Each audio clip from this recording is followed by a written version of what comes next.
وادی کشمیر کے دلفریب مناظر اور خوبصورت ماحول اپنی مثال آپ ہیں۔ کشمیر کے برف پوش پہاڑوں اور خوبصورت وادیوں میں بہنے والے دریاؤں کے پانیوں کا حق نہ صرف بھارت بلکہ کشمیر اور پاکستان کے عوام کا بھی ہے۔ لیکن بھارت نے سندھ طاس معاہدے کی خلاف ورزی کرتے ہوئے دریاؤں کا پانی روک کر پاکستان کے خلاف آبی جارحیت شروع کر دی ہے۔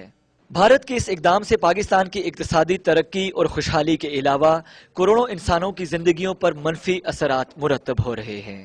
بھارت جو ہے پاکستان کا پانی روک کر کیا تباہی کرنا چاہتا ہے؟ وہ پاکستان کی اقتصادی ناکہ بندی کرنا چاہتا ہے، ہمارے آبی حقوق پر ڈاکہ ڈالنا چاہتا ہے، ہمارا پانی روکنا چاہتا ہے، ہمیں بنجر بے آب ہو گیا صحرا اور ریگستان میں تبدیل کرنا چاہتا ہے۔ پاکستان اور بھارت کے درمیان جو آبی جنگ ہے وہ پاک بھارت ایٹمی جنگ سے زیادہ خطرناک ثابت ہو سکتی ہے۔ پانی انسانی زندگی کے لیے ناگزیر ہے۔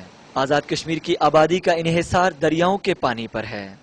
عوام دریاؤں میں پانی کی سطح مسلسل کم ہونے پر نہ صرف اپنی تشویش کا اظہار کر رہے ہیں بلکہ پاکستان کے حکمرانوں کی کمزور پالیسیوں اور معزز خوانہ رویے سے سخت نالاں ہیں۔ بھارت اسی طرح ڈیم بناتا رہا تو آزاد کشمیر کے علاوہ پنجاب کے جو میدان ہیں وہ بھی شدید قحط سالی کا شکار ہو جائیں گے اور مستقبل میں پانی پر ایک اور نئی جنگ شروع ہو جائے گی۔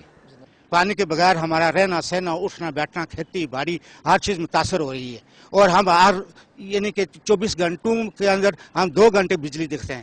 گورنمنٹ پاکستان کہتی ہے کہ پانی کی کمی ہے، پانی کی اگر کمی ہے تو اس طرف آئے نا۔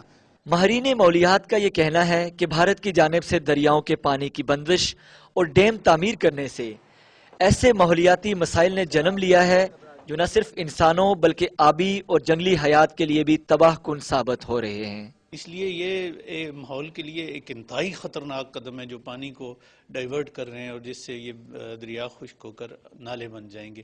انسانی زندگی پر اور موسم پر اور ایکویٹک لائف پر تینوں پر بہت برے اثرات ہوں گے اس کے۔ یہ وہ مقام ہے جہاں دریائے نیلم پوری آب و تاب کے ساتھ رواں تھا۔